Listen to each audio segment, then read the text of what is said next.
Just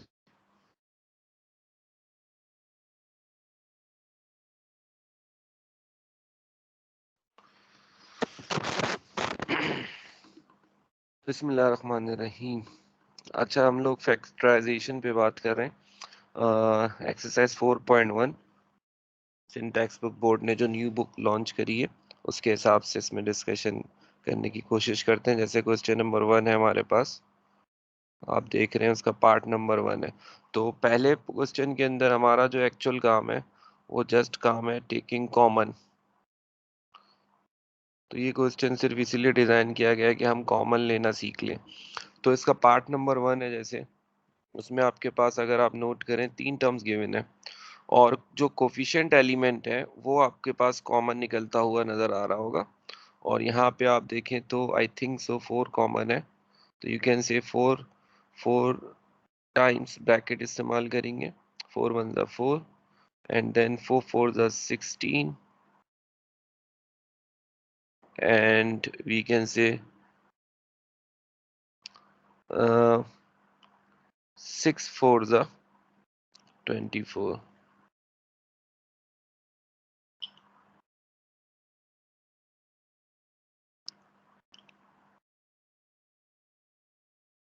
हमारे पास हो जाएगा, दैट्स ऑल। यहाँ हमारे पास आंसर आ जाएगा। नाउ अगर पार्ट नंबर 2 को देखें तो हमारे पास दो टर्म्स गिवन है। रिमेंबर द पॉइंट, जब कभी भी आप कॉमन लेंगे तो remember the point, have to have, must arrange, data को आप अरेंज करना जरूरी होता है इन असेंडिंग ऑर्डर और डिसेंडिंग ऑर्डर, या आपके ऊपर है, या विद रिस्पेक्ट टू एक्स या विद रिस्पेक्ट टू वाई, ये भी आपके ऊपर डिपेंड करता है। यहाँ पे हमारे पास विद रिस्पेक्ट टू एक्स अगर आप देखें अरेंज है, अगर आप देखें सेकंड पोजीशन पे एक्स स्क्वायर है, तो क्योंकि फिर मैं y की टर्म्स को लीनियरिटी के साथ मूव करूंगा तो यहाँ पे y आगे चला जाएगा, तो अरेंज हुआ हुआ है ऑटोनोमसली। तो नेक्स्ट हम ये करेंगे कि 3 टर्म्स में से साइमल्टेनियसली जो है वो कॉमन निकालने की कोशिश करेंगे। So we can get common element here, that is, अगर आप नोट करें एक्स स्क्वायर 3 टर्म्स में से आपने एक्स स्क्वायर कॉमन निकाल लिया और हमारे पास जो बच जाएगा वो 1 plus 3y plus 4 times of Y square times z, ये हमारे पास कॉमन आ जाएगा। सिमिलरली हम अगर क्वेश्चन नंबर 3 को देखें तो क्वेश्चन नंबर 3 के अंदर भी 3 टर्म्स हैं, तो क्वेश्चन नंबर 3 भी एज सच कुछ मुश्किल काम नहीं होगा। 3pqr है, 6pqt है एंड प्लस 3pq है, तो 3pq आई थिंक सो इसमें से भी कॉमन निकल सकता है, तो आप इसको कॉमन निकाल लेंगे और फाइनली हमारे पास जो आंसर बन जाएगा वो कुछ इस तरह से बन जाएगा, 3pq ब्रैकेट्स एंड देन जो है वो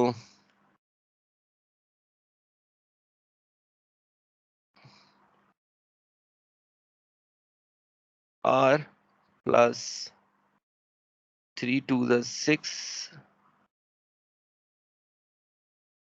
times t, this is 2 plus 3 pq common है, 3 times of 3 भी कॉमन है and we have only s there. Similarly आपके पास यहाँ पे 2 टर्म्स हैं, लेकिन अगर आप नोट करें यहाँ पे ब्रैकेट्स के अंदर जो गिवन वैल्यूज हैं वो भी कॉमन आ रही हैं। इट मीन्स दैट अगर फोर्थ पार्ट को देखें और से तो 9qr और 18qr में से कॉमन है और एस स्क्वायर टी स्क्वायर तो ऑलरेडी कॉमन निकल रहा है, तो वी कैन से कि हम इसको अगर आसानी करना चाहते हैं तो लेट भी कर सकते हैं, S square plus R T square को आप ए सपोज कर लें और उससे भी इसको किया जा सकता है 9 times QRA plus 18 times Q square R square A, and we can take common 9 QRA. Here we have 1 plus 9 to the 18 QR, and since we know that A is actually equals to S square plus T square and 1 plus 2 QR times answer. और अगर आप चाहें तो you can say आप इसको directly भी common निकाल सकते हैं कि S square T square already common है दो टर्म्स में, एंड 9 टाइम्स क्यू आर भी कॉमन है, and the remaining part will be 9 1 ज़ा 9 प्लस 9 2 ज़ा 18 Q R, and finally arrange करके लिख दे 9 Q R S square plus T square times 1 plus 2 Q R. Similarly हमारे पास पार्ट नंबर 3 है, part number 5 है sorry. Part number 5 के अंदर आप देखें न्यूमिनेटर और डिनोमिनेटर का कॉन्सेप्ट दिया गया है कि दोनों में से कॉमन एक वक्त में निकाला जा सकता है।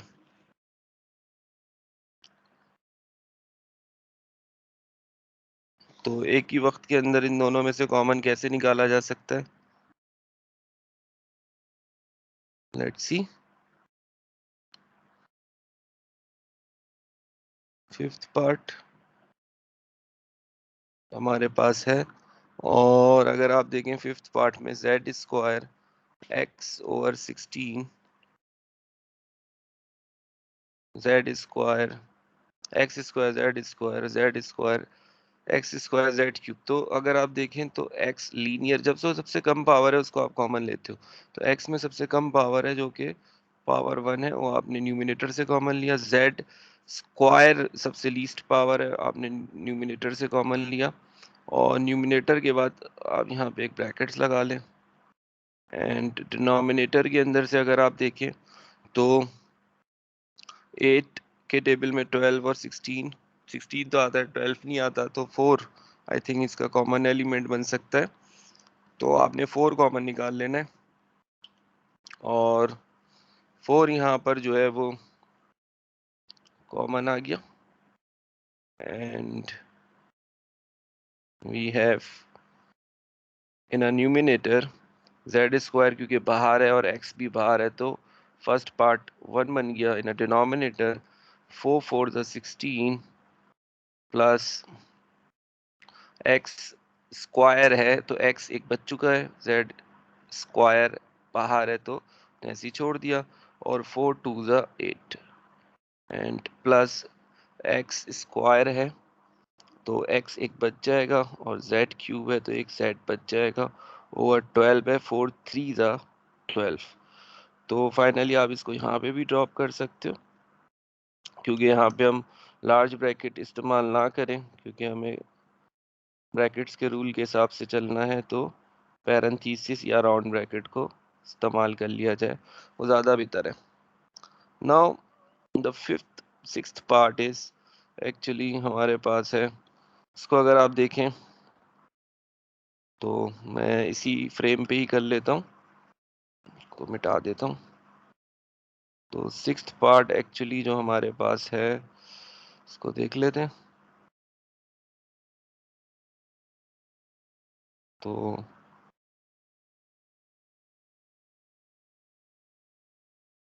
सिक्स्थ पार्ट के अंदर अगर आप नोट करें तो x minus Y X minus Y X minus Y सबसे पहले कॉमन निकाल लें। ए स्क्वायर ए स्क्वायर तो ए और कॉमन निकल सकता है, यहाँ कर्ली ब्रैकेट इस्तेमाल कर लेते हैं। A times x minus y common है 1 माइनस ए स्क्वायर में से ए गया a times b x minus y common है तो आप उसको लिख नहीं सकते। एंड देन हमारे पास है ए स्क्वायर कॉमन, ए कॉमन है तो ए, एंड देन हमारे पास बी स्क्वायर आ जाएगा, and then x minus y common already.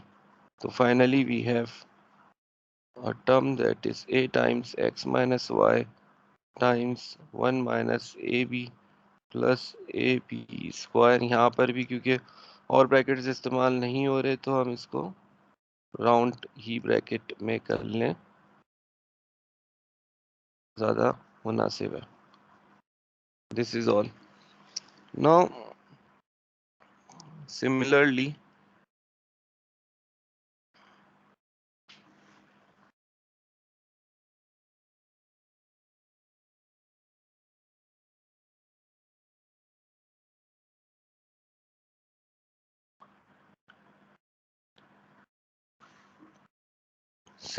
अगर आप देखें क्वेश्चन नंबर 2, तो क्वेश्चन 2 के लिए क्या रूल है?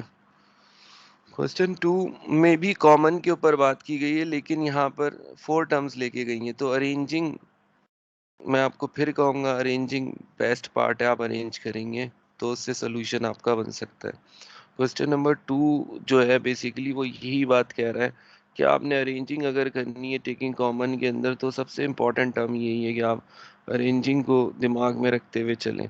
तो क्वेश्चन 2 जो है हमारे पास वो कॉमन के ऊपर ही है 4 टर्म्स में, बट और ये ऑटोनोमसली शायद अरेंज है। तो आप पेयर वाइज कॉमन निकालोगे, इन दो के पेयर में से, इन दो के पेयर में से।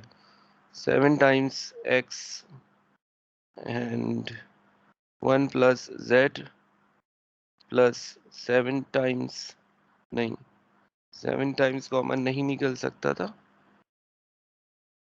तो एक्स सिर्फ कॉमन निकलेगा। 7 plus of Z and we have Z 7 plus of Z. Finally इन दो के अंदर अगेन अब ये 4 टर्म्स से 2 टर्म्स में कन्वर्ट हो गई हैं। अब 2 टर्म्स में से कॉमन क्या निकल रहा है? 7 plus Z and then X plus Z, that's all. 4 terms से आप 2 टर्म्स में कन्वर्ट हुए, 2 टर्म्स से आप सिंगल टर्म्स में कॉमन निकालने की कोशिश करोगे। सिमिलर प्रोसेस इन सब के अंदर ही हो रहा है एज सच।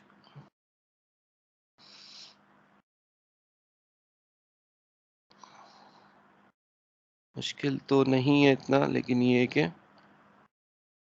एक दफ़ा आपको दिखा दें। 9 a square b plus 18 times a B square minus 6 a c minus 12 b c. Pair wise again common, पहले अरेंजिंग चेक कर लें। स्क्वायर ए अरेंजिंग है, एंड देन हमने अरेंजिंग होने के बाद 9 ए बी कॉमन निकाल लिया, लीस्ट एलिमेंट।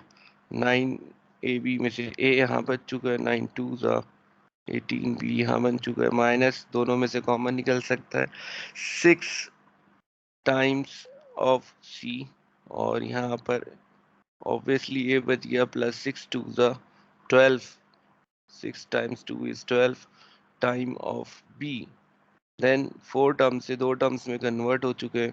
फिर इन 2 टर्म्स में से जो कॉमन है वो a plus 2 times b, and then here we have 9ab minus 6c. This is all. Now the third part is similarly 6t minus 12p,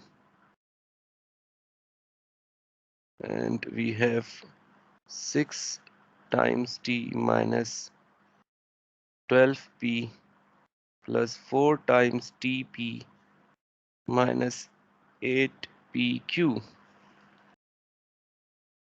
तो हमारे पास क्या बन जाएगा?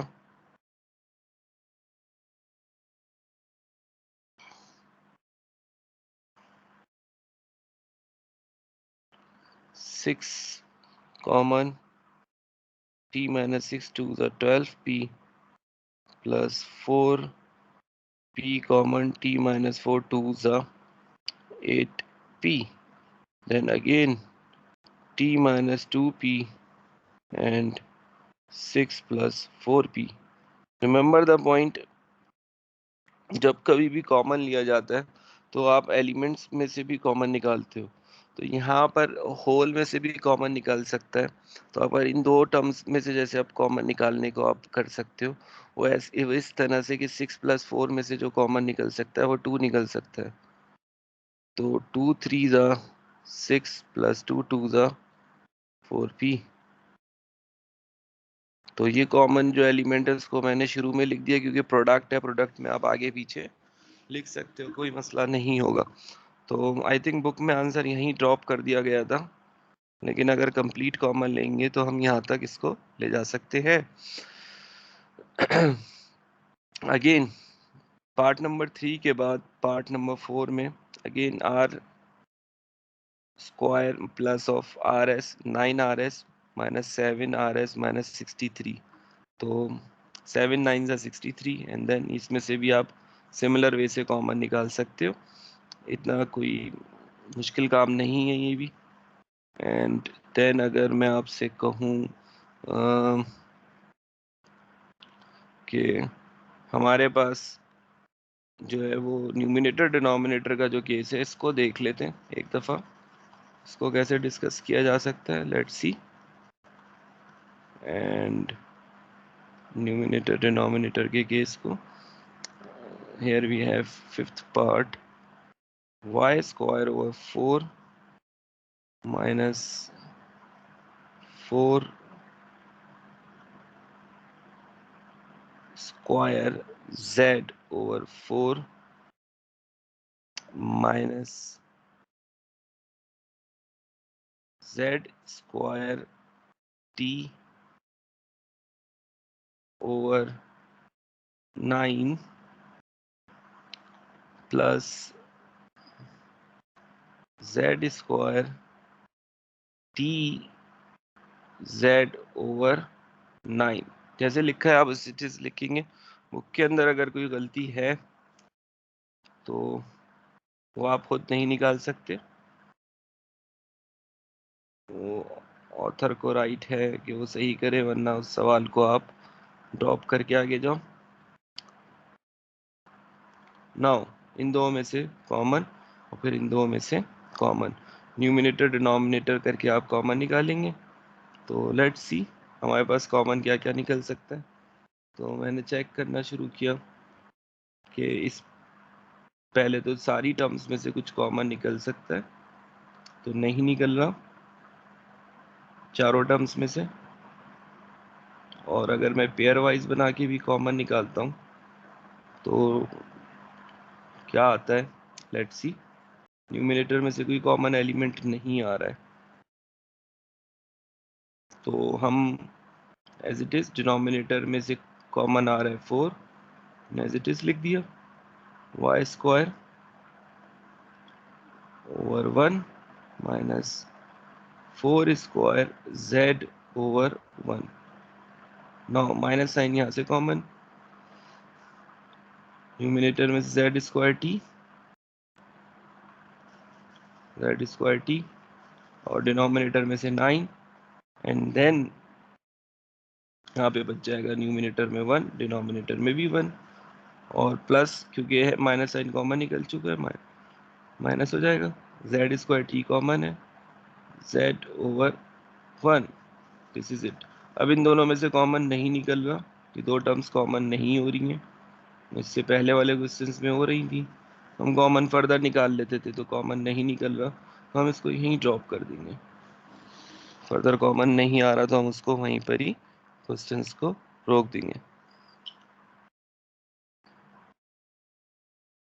ओके, नेक्स्ट हम पार्ट पे आते हैं और देखते हैं क्या है हमारे पास। और part number 6, 10xy over 11 plus 5xz over 11, 14yz over 11 and minus 7xy over 11। सबसे पहली काम यही करें कि अगर कॉमन सब में से निकल रहा है तो एक साथ कॉमन निकाल लीजिए। तो सब में से कॉमन डिनोमिनेटर में से 11 आ रहा है, एंड देन न्यूमिनेटर की कंडीशन कुछ इस तरह से हो गई, 10xy प्लस 5xz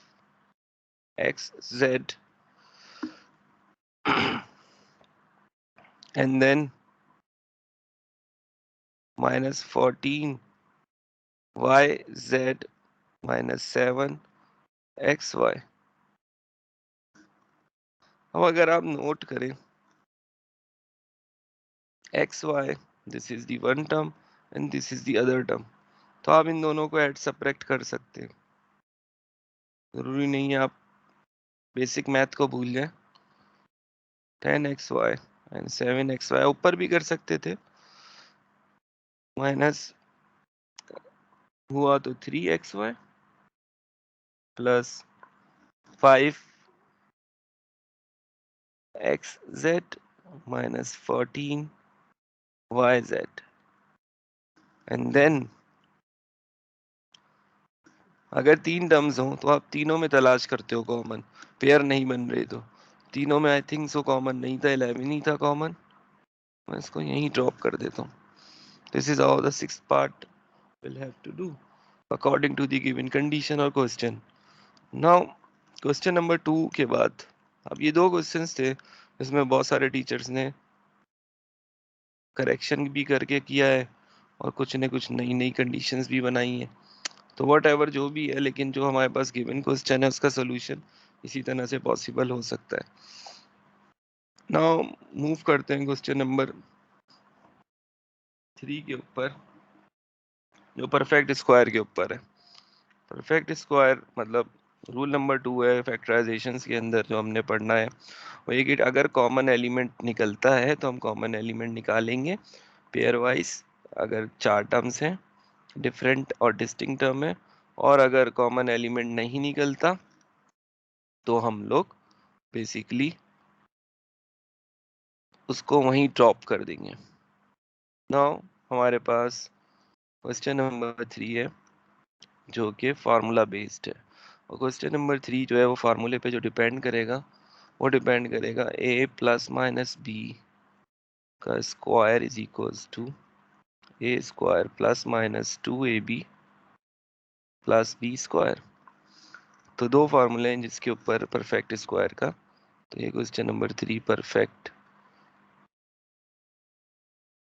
स्क्वायर के फार्मूले पे डिपेंड करेगा।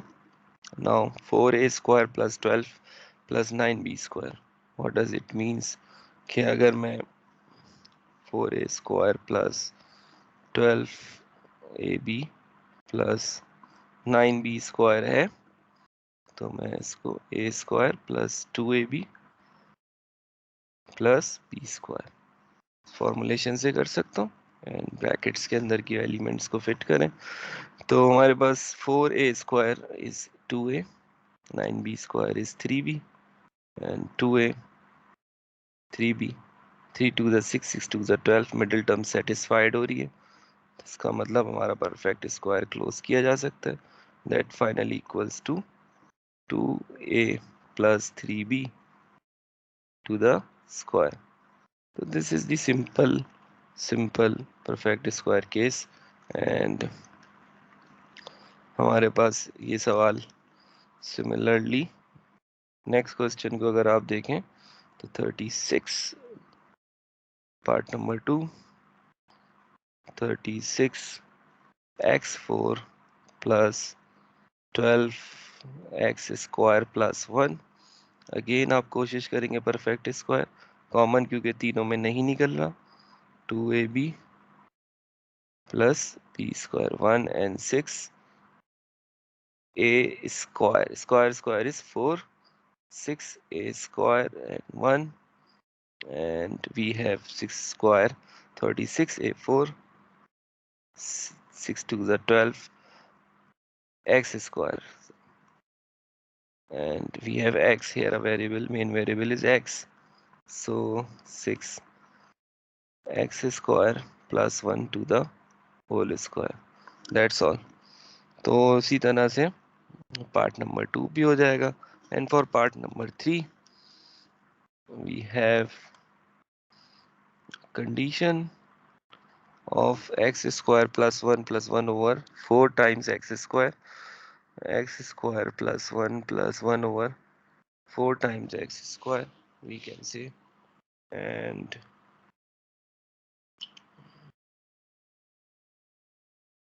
finally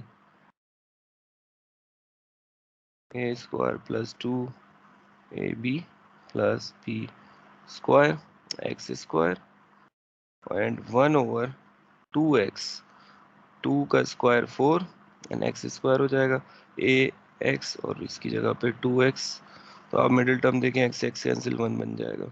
finally x + 1 over 2x का होल स्क्वायर। आई थिंक इतना ज़्यादा टफ टाइम नहीं दे रहा है क्वेश्चन। और सिमिलरली 81 है, 81 आई थिंक सो 9 और y² का स्क्वायर और last term 64 is 4y z² का z² स्क्वायर है, तो यहाँ पे आप एक खत्म कर देते हैं। 9 का square 81 y² and middle terms 9 4s are 36, 36 times of 2, 6 2s are 12, 2 यहाँ 1 ऊपर 3 2s are 6, 3 2s are 6, 4 the 36 times 2 72 yz। तो 81 y² को देखते हैं, इसमें शायद गड़बड़ है इस क्वेश्चन में, इसको देखते हैं। Let's see.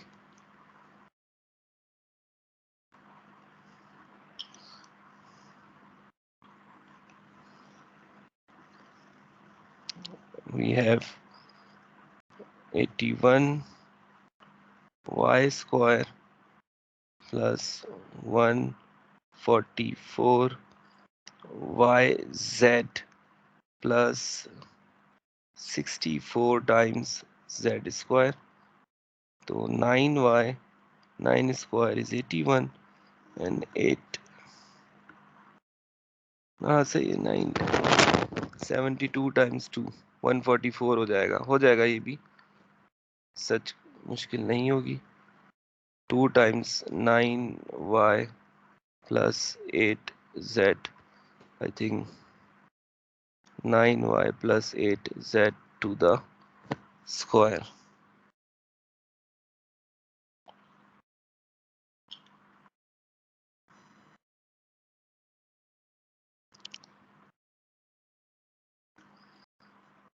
And similarly हमारे पास the fourth term 625 times 625 means 25 square 625 and this is for 25 square हो जाएगा and then a² b to the whole square plus 2ab 25 times 2 is 50 a² b के पास बन जाएगा, तो 25 plus a² b to the whole square। now the last one हमारे पास जो है, अगर आप देखें तो इसके अंदर पॉइंट्स में वैल्यूज गिवन है, इसको थोड़ा सा हमें कैलकुलेट करने में मुश्किल होती है। इसको देख लेते हैं। a² plus 2 times a and b क्या बनेगा, b² मीन्स 0.04 किस टर्म का स्क्वायर करने पर बनेगा। रिमेंबर द पॉइंट, जब कभी भी हमारे पास वैल्यूज जो होती हैं वो कम होती हैं तो वो बेसिकली स्क्वायर करने पर वो वैल्यूज़ और कम कर जाती है। मतलब डिनोमिनेटर अगर आपके पास वैल्यू ज़्यादा, जैसे 0.2 का स्क्वायर करेंगे तो वैल्यू और कम हो जाएगी।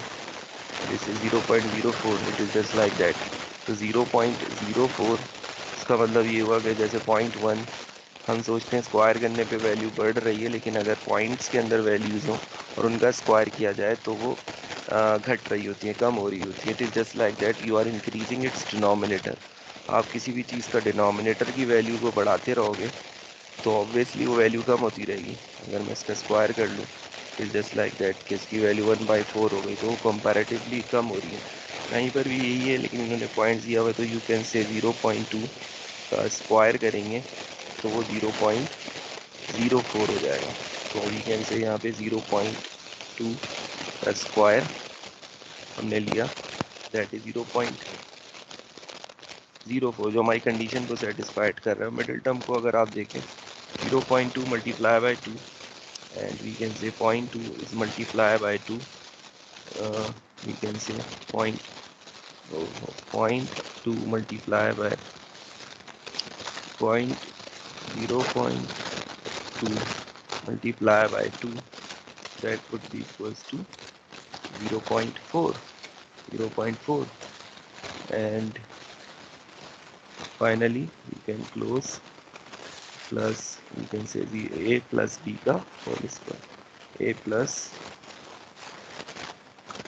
b का whole square, that's all।